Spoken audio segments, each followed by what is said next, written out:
Buenos días, don Eric Gutiérrez. ¿Qué tal está usted? Muy buenos días, don Luis. Muy bien. Feliz lunes. Feliz lunes. Vamos con las noticias de las 7:30.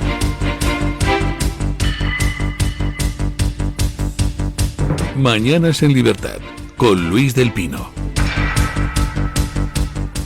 José Luis Ábalos, exministro de Transportes y exsecretario de Organización del PSOE, ha desmentido tajantemente las informaciones que lo acusan de haber organizado una fiesta con prostitutas en el parador de Teruel durante la pandemia del COVID-19. El exdirigente socialista ha calificado la noticia de bulo y ha anunciado que emprenderá acciones legales. A través de un mensaje publicado en su cuenta de X, Ábalos expresó su indignación. Lo que en un principio parecía una broma de mal gusto, vista la insistencia en convertir en verdad esta mentira formulada de forma tan impune y vista la actitud y su utilización por el Partido Popular, he encargado iniciar acciones judiciales, comentó. El mensaje iba acompañado de una captura de pantalla de una publicación de OK Diario del pasado 7 de abril, cuyo título reza: Ábalos llevó una furgoneta llena de señoritas al parador de Teruel y luego destrozó la suite principal. Sobre la imagen, el exministro ha superpuesto en letras grandes la palabra falso. Bueno, pues ha salido Ábalos a desmentir lo de la fiesta en el parador. Otras cosas, pues no las puede desmentir. Todo lo que se refiere a Jessica, la contratación de la que era, parece, su amante, contratación de otras amantes. Es decir, hay toda una serie de informaciones sobre cómo Ábalos se pagaba sus caprichos, parece que sexuales, con dinero público, que están corroboradas por los informes de la UCO. Ya no son simplemente informaciones que saquen medios perversos que quieren hacer daño al exministro. No, tenemos ya muchísima información que proviene de los informes de la UCO, elaborados después de analizar todo el material incautado pues a distintos participantes en todo este folletín. Analizar información contenida en los terminales de Ábalos, de Koldo, de Aldama, de Jessica. No sé si están todos ellos ya completamente analizados, pero desde luego bastante se ha debido de analizar cuando se ha podido reconstruir pues toda una serie de conversaciones, intercambios de mensajes, etcétera, etcétera, etcétera, que vienen a certificar las cosas que Aldama había estado diciendo y también lo que Jessica declaró ante el juez, y que vienen a poner en un brete, pues por ejemplo, a la que era presidenta de Adif, Isabel Pardo de Vera, que resulta que declaró ante el Supremo una serie de cosas intentando desligarse de la contratación de Jessica. Y aquí que el informe de la UCO pues apunta a que, en fin, pudo mentir cuando como testigo tenía obligación de decir la verdad. Me parece que va a pasar a ser imputada en breve, o al menos debería pasar a ser imputada. Con lo cual, pues todo eso, todas las contrataciones, etcétera, etcétera, no lo puede desmentir Ábalos. Pero sale a la palestra a desmentir otra cosa, que son esas informaciones que ya publicó en 2021, va para 4 años, The Objective, lo publicó Ketty Garat. No daba demasiados detalles sobre dónde había sido aquella fiestuki, pero sí decía que se había producido en un parador, que había quedado destrozada la suite principal, etcétera. Y hace escasas fechas, la semana pasada, OK Diario daba ya más detalles. El día concreto, en qué parador fue, que fue en el parador de Teruel. Y eso es lo que Ábalos tilda de bulo. Dice que es mentira que fuera allí una caravana de señoras y que hubiera una fiesta en ese parador y que quedara destrozada la suite principal. Recordemos que OK Diario publicó algún detalle adicional, como por ejemplo que Ábalos había exigido que las churris vinieran de Valencia porque las de Teruel no le gustaban, que habían llegado en una furgoneta, que allí estuvieron Koldo, el hermano, Ábalos, que Paradores envió al Ministerio de Transportes la factura por los desperfectos en la suite principal, pero que el Ministerio de Transportes se negó a pagarlo. Bueno, había bastantes detalles. Dice Ábalos que es todo mentira. Y en este caso concreto no tenemos, de momento, informe de la UCO que corrobore lo que medios como The Objective u OK Diario publicaron. Así que podría ser que fuera falso, es decir, que todo lo demás de Ábalos sea verdadero, pero esto sea falso. Podría ser. ¿Qué indicios tenemos de que sea cierto? Bueno, pues los medios que lo han publicado, imagino yo que tendrán más información para añadir y mantener lo que están diciendo. Recordemos que de lo que ha ido publicando Ketty Garrett en The Objective, al final se ha ido corroborando absolutamente todo. ¿Tenemos algún otro indicio aparte de que OK Diario y The Objective digan que esa fiesta en el Parador se produjo en los términos en que se ha dicho? Pues hombre, tenemos algún otro indicio, aunque la UCO todavía no haya proporcionado un informe al respecto. Por ejemplo, tenemos lo que declaraba el otro día Máximo Huerta en el programa de Ana Rosa Quintana. Máximo Huerta fue ministro con Sánchez. Y lo dijo, dice, era Vox Populi. Verás cuando salga lo de Ábalos y que había, pues, estaba corriendo por todas partes el rumor de que había habido alguna fiesta en un hotel y con destrozos y tal y tal. Es decir, que esto que publicó The Objective fragmentariamente hace ya tiempo y OK Diario ahora con más detalles, pues hombre, responde a algo que al parecer era un rumor que corría por todo el gobierno socialista. Entonces, bueno, dice Ábalos que es falso y que va a presentar denuncias. Bueno, pues esperemos a que presente denuncias contra los medios que dice que le han difamado, y esos medios, pues me imagino yo que contraatacarán, pues presentando más datos sobre el tema o llamando a declarar a quienes puedan actuar como testigos. Al final, en este tipo de cosas, pues los medios siempre se pueden agarrar a la exceptio veritatis. Es decir, si tú dices algo sobre alguien y ese alguien te dice que le estás difamando y te denuncia, pues tú tienes la herramienta para defenderte de demostrar que es cierto, y tienes derecho a llamar testigos que puedan corroborar lo que el medio ha publicado. Bueno, pues esperemos a ver si se materializan esas denuncias de Ábalos. Mientras tanto, lo que sí sabemos es que Ábalos, eso está certificado, estuvo en el Parador aquel día. Sabemos también que Pilar Alegría también durmió en el Parador, pero ella dice que no supo nada de que hubiera nada de nada, que a ella no se la informó. Sabemos también que la presidenta de Adif, Pardo de Vera, estuvo en ese Parador. He leído anoche, y la pregunta es quién más estuvo, porque si es cierta la información y ahí hubo una caravana de señoras procedentes de algún sitio de Valencia, no de demasiado buena nota, pues hombre, pues se ha dicho que eran 16. Hombre, 16 para Ábalos, muchas me parecen. Se ha dicho que estaban ahí Koldo y su hermano también. Bueno, pero aún así, 16 para 3, vamos, yo creo que ni con un kilo de Viagra cada uno. Con lo cual, ¿quién más estuvo en aquella fiesta? Si es que hubo tal fiesta, que dice Ábalos que no. En cualquier caso, hay un aspecto ahí que es el de la factura que Paradores cursó al Ministerio de Transportes, que digo yo que nos podría aclarar si hubo destrozos o no hubo destrozos. Como también nos podría aclarar Óscar López qué pasó, porque en aquella época Óscar López era el que llevaba Paradores. Bueno, mientras tanto, pues dentro de lo que es el tema de relaciones internacionales, pues ayer nos despachábamos con una reunión que han mantenido Abascal y Giorgia Meloni. Escuchen. Santiago Abascal ha anunciado en sus redes sociales su reciente encuentro con la presidenta de Italia, Giorgia Meloni, en el marco de su visita a Roma.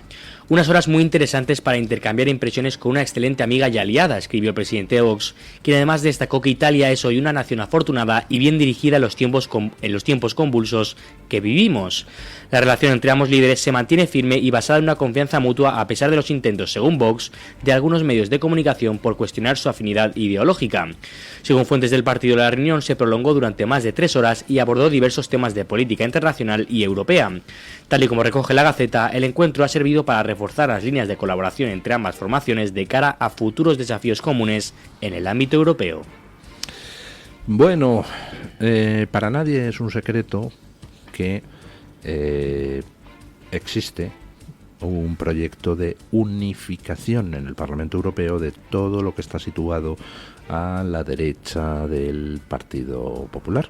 En estos momentos lo que hay a la derecha del Partido Popular en el Parlamento Europeo son 3 grupos distintos. Uno, el de conservadores y reformistas, que dirige Giorgia Meloni, y donde estaba Vox hasta la legislatura pasada. Otro, que es el de patriotas, que es donde están Orbán, donde está Le Pen y donde ahora está Vox. Hay también otros como el hombre fuerte actual de la política holandesa, Geert Wilders. Y luego están a la derecha de ese, pues los que llaman identitarios, donde ya hay grupos como AfD, como el Movimiento 5 Estrellas, creo que está ahí, y algún otro grupo nórdico, por ejemplo, Demócratas por Suecia, que es el que ganó las últimas elecciones en el país nórdico. Bueno, hay un proyecto de unificación de los 3 grupos, básicamente por cuestión de tener el tamaño crítico. Los 3 grupos unidos tendrían más eurodiputados que el grupo socialista, algunos menos que el grupo popular, pero más que el grupo socialista, lo cual pues les daría un peso en la Eurocámara bastante mayor que si están separados. Cuando Vox se pasó al grupo de patriotas dejando el ECR, pues enseguida salieron los anti-Vox de siempre. Abascal traiciona a Meloni. Las tonterías típicas de quienes haga lo que haga Abascal, pues tratarán de utilizarlo para desgastar a Vox, porque están a lo suyo, a desgastar a Vox. En realidad ni traición ni leches, era simplemente un movimiento táctico motivado por algo fácil de entender. Giorgia Meloni pues tiene un problema a la hora de adoptar ciertas actitudes, que es primera ministro italiana. Como primera ministro y como líder de un gobierno de coalición bastante complejo, donde está con los del Movimiento 5 Estrellas, que aparte de estar a su derecha en el Parlamento Europeo, pues son un tanto piraos y raritos algunos de ellos. Está con los del partido que fue de Berlusconi, que están dentro del Grupo Popular Europeo, y hay un cuarto componente del que no me acuerdo en el gobierno italiano. Es decir, Giorgia Meloni, que ganó las elecciones pero con solo un 28% las últimas elecciones italianas, pues es la principal dentro de ese gobierno de coalición, pero no tiene mando en plaza absoluto. Se ve obligada a pues andar bandeándose con sus socios de coalición y, sobre todo, como primera ministra italiana, se ve obligada a negociar con la Comisión Europea y a tomar ciertas posturas de no demasiada beligerancia, por ejemplo, contra una Ursula von der Leyen. Vox quería tener las manos libres para denunciar lo que Ursula von der Leyen representa de negativo para Europa, con lo cual pues hubo ese movimiento táctico, pero Abascal y Meloni no es que sean aliados, es que son amigos. Les recuerdo que la biografía de Meloni publicada en España está prologada por Santiago Abascal. Y bueno, pues había una reunión este fin de semana donde estuvieron 3 horas, pues imagino yo que tratando todos estos temas. ¿Qué pasa con la Comisión Europea? ¿Qué pasa con Trump? ¿Qué pasa con el proyecto de unificación de eurogrupos a la derecha del Partido Popular? Abascal, pues es alguien que tiene dentro de la esfera internacional europea y también iberoamericana un peso bastante grande, un peso que realmente no se corresponde con el tamaño del partido. Aquí en España, pues Vox está, según las encuestas, en torno al 15%, mientras que hay otros partidos de su misma órbita ideológica que tienen el doble de ese apoyo en sus respectivos países. Pero, a pesar de eso, como Vox ha apostado como partido por todo el tema de creación de una internacional antiprogre, pues Abascal tiene bastante mano en las cosas que se cuecen dentro de la derecha europea e iberoamericana. Bueno, Meloni, cuando estaba con Abascal, pues era para los medios de comunicación anti-Vox, especialmente los peperos, pues era una representante del fascismo más asqueroso. Luego, cuando resulta que se produce el movimiento táctico y Abascal pasa a Patriots, pues entonces Meloni pasa a ser respetable y entonces pues se la pone ahí como ejemplo de todo, de la derecha civilizada. Ahora con esta reunión de Abascal y Meloni, pues supongo yo que Meloni pasará otra vez a ser una fascista peligrosa. En fin, ya saben ustedes esas cosas de los análisis de brocha gorda motivados por la agenda política. Bueno, volvamos con otra cosa que está pasando relacionada con el histrionismo de Trump. Escuchen esta noticia porque resulta curiosa. A pesar de las repetidas amenazas del presidente de los Estados Unidos, Donald Trump, de querer anexionar a Groenlandia, el Parlamento danés se dispone a aprobar en las próximas semanas un controvertido acuerdo de cooperación en defensa con Estados Unidos. El pacto permitirá al ejército estadounidense desplegar tropas, almacenar armamento y realizar ejercicios militares en territorio danés sin restricciones. El acuerdo, que ha generado un intenso debate en Copenhague, se discutió poco después de que el actual vicepresidente de Estados Unidos, J.D. Vance, calificara a Dinamarca como un mal aliado. Estas declaraciones han tensado aún más las ya delicadas relaciones bilaterales, marcadas también por las ambiciones estratégicas de Washington sobre Groenlandia. El acuerdo tendrá una duración inicial de 10 años y durante ese periodo no podrá ser modificado ni cancelado. Concederá a las fuerzas estadounidenses acceso sin obstáculos a 3 bases aéreas clave en Dinamarca: Aalborg, Karup y Skristrup. Sin embargo, el acuerdo excluye explícitamente a las 2 regiones autónomas del Reino de Dinamarca, las Islas Feroe y Groenlandia, que no estarán sujetas a las disposiciones militares del pacto. Bueno, pues fíjense, según los antitrampistas vocacionales y viscerales, pues Trump se carga la relación con un aliado, Dinamarca, fíjate, diciendo las barbaridades sobre Groenlandia. Pues mira, resulta que Dinamarca va a aprobar en el Parlamento un acuerdo militar con Estados Unidos, concediéndole acceso irrestricto a 3 bases danesas. El acuerdo no incluye Groenlandia, ni las islas, yo que sé, un nombre de estos daneses impronunciables, ¿no? Las Islas Feroe. Ah, no, las Islas Feroe, ese sí es pronunciable. Bueno, ¿y cómo es posible? ¿Cómo es posible que, fíjate, con lo insultante y histriónico que ha sido Trump con todo el tema de Groenlandia y demás, ¿por qué el Parlamento danés aprueba? Pues muy sencillo, porque una cosa son los temas de cara a la galería, una cosa es que Trump salga diciendo que me quiero anexionar Groenlandia y salga la primera ministra danesa, esto es un atentado a nuestra soberanía. Entonces todos los antitrampistas pues se ponen a tuitear como locos, fíjate, se carga la relación con el aliado. E inmediatamente después el Parlamento danés se pone a tramitar un acuerdo de defensa con Estados Unidos. Una cosa son las cosas que se dicen de cara a la galería y otra cosa es lo que va por debajo. Igual que, por ejemplo, con el tema de los aranceles, pues una cosa es lo que Trump de cara a la galería diga, pero ahí tenemos lo que al final por debajo se acuerda. ¿Qué cosas se han acordado por debajo con la Unión Europea? Pues por ejemplo, el incrementar el gasto militar. Si alguno de ustedes se ha creído que esto es un movimiento nacionalista europeo para contrapesar el predominio americano, olvídense. Europa está aumentando el gasto militar porque Estados Unidos ha dicho a través de la OTAN que se acabó la paciencia, que quiere que se cumplan los compromisos de gasto militar. Y luego pues Europa lo trata de disfrazar para mantener la dignidad, pero vamos, lo que están haciendo es obedecer las órdenes del emperador. Y con el tema de los hidrocarburos, pues 3/4 de lo mismo. Con el tema de los aranceles, dice Trump, aranceles, ¡ay, qué barbaridad!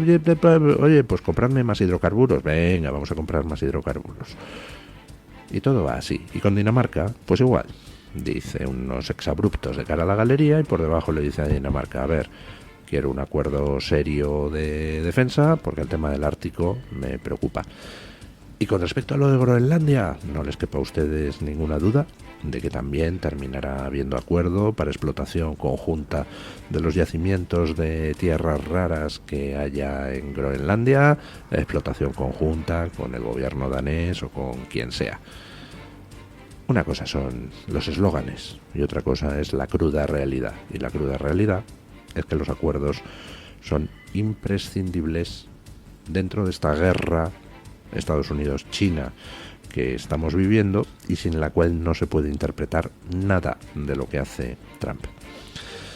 Mientras tanto, pues allí en Estados Unidos ya saben ustedes que ha caído prácticamente a cero la inmigración irregular, gracias a que Trump, con sus exabruptos, su histrionismo, pues ha dicho hasta aquí hemos llegado.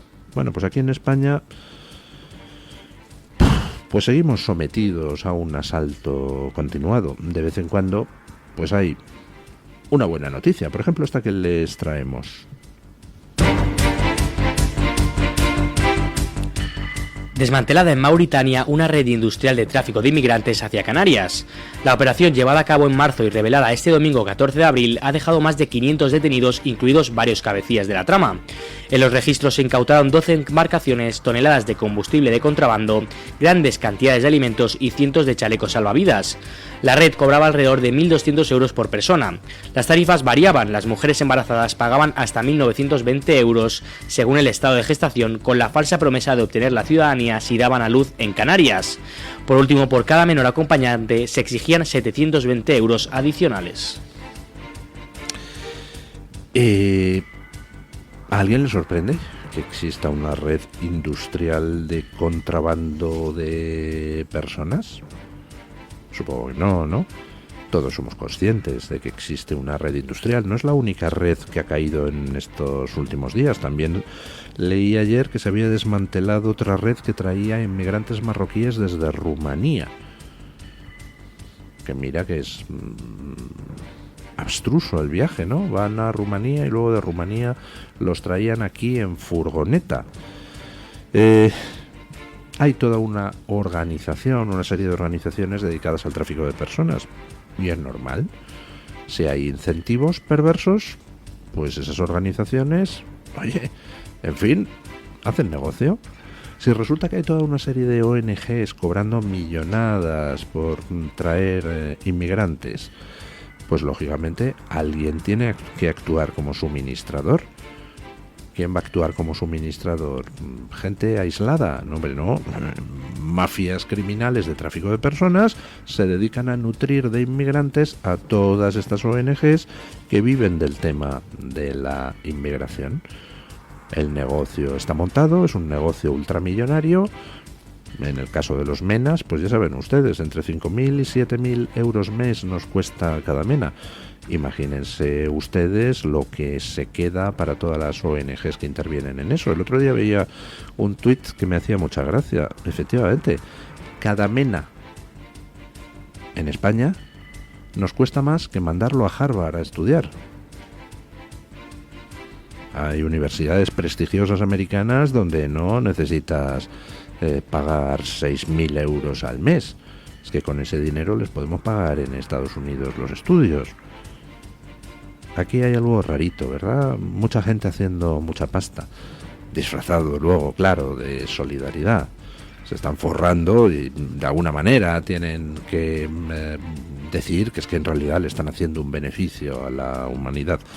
Y todos estos que viven de la inmigración necesitan suministradores que por supuesto que tienen ya industrializado el tema. Esta red que enviaban migrantes a Canarias pues disponía de 50 pisos francos en Mauritania. Llegan allí los inmigrantes de la África subsahariana, los alojan temporalmente en los pisos francos, pagan el importe correspondiente, van a la patera, alguien avisa Salvamento Marítimo hace de taxi hasta Canarias, allí entran las ONG, se hacen la foto y a cobrar. Oiga, pues negocio redondo. Migración irregular circular. Bueno, que Televisión Española da vergüenza, pues todos lo sabemos.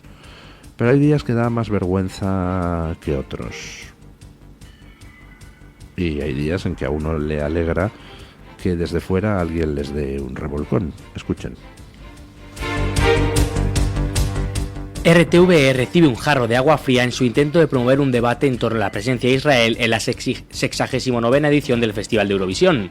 La Unión Europea de Radiodifusión, UER, ha zanjado rápidamente la cuestión mediante un comunicado en el que recuerda que Israel, al igual que el resto de países miembros, es elegible para competir en el certamen musical.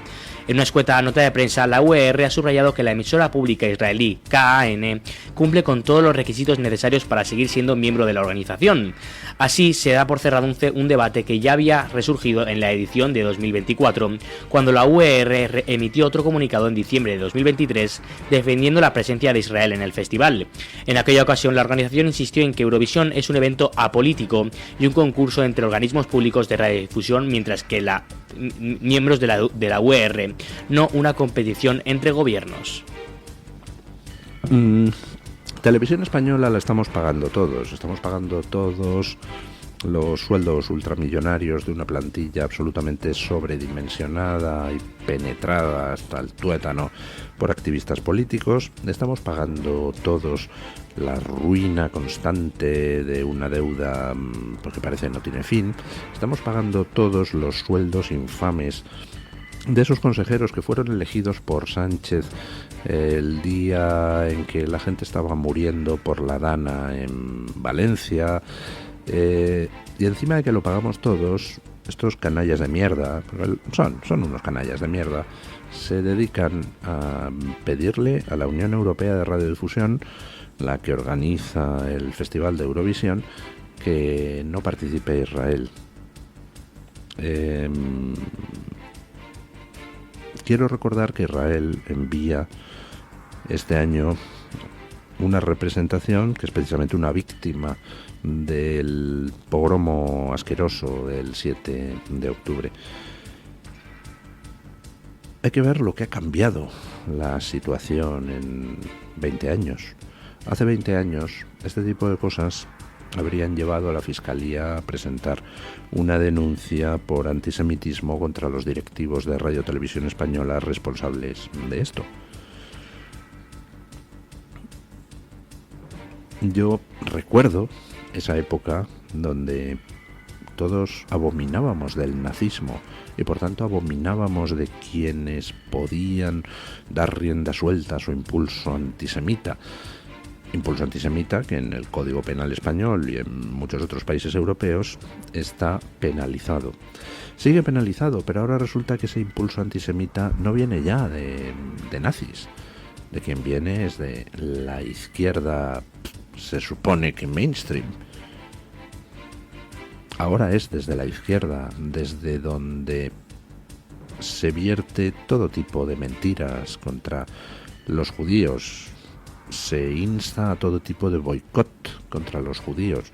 Vamos, que la izquierda mainstream ha recogido el testigo de los nazis de antaño y ahora, pues esas disposiciones del Código Penal que estaban pensadas para reprimir el antisemitismo, pues por algún motivo no se aplican. ¿No debería la Fiscalía de Delitos de Odio pues pedir el procesamiento de quienes en Televisión Española han pedido que se excluya a Israel de Eurovisión? Yo lo haría. Pero vamos, ¿de quién depende la Fiscalía? Pues eso. Vamos con doña Rebeca Crespo para que nos cuente qué trae hoy la Gaceta en portada. Buenos días, doña Rebeca. ¿Qué tal? Muy buenos días y feliz lunes para todos los oyentes de Mañanas en Libertad. Este lunes en Gaceta.es Rubén Pulido nos cuenta cómo está la situación en el centro de Menas de Hortaleza. Las agresiones prácticamente se producen a diario entre los propios internos y también contra los trabajadores, e incluso han llegado a elaborar armas blancas improvisadas con las que amenazan también la seguridad de los empleados del centro de Menas. Este establecimiento acoge actualmente a más de medio centenar de internos. Rubén Pulido nos cuenta todos los detalles sobre este asunto en Gaceta.es. Por otro lado, estamos muy pendientes del resultado de las elecciones en Ecuador, que han dado como ganador de nuevo a Daniel Noboa, que era el actual presidente, frente a la candidata del correísmo. Y como siempre, recomiendo las columnas de opinión, además de muchas otras cosas que llevamos en Gaceta.es. Gracias y feliz lunes.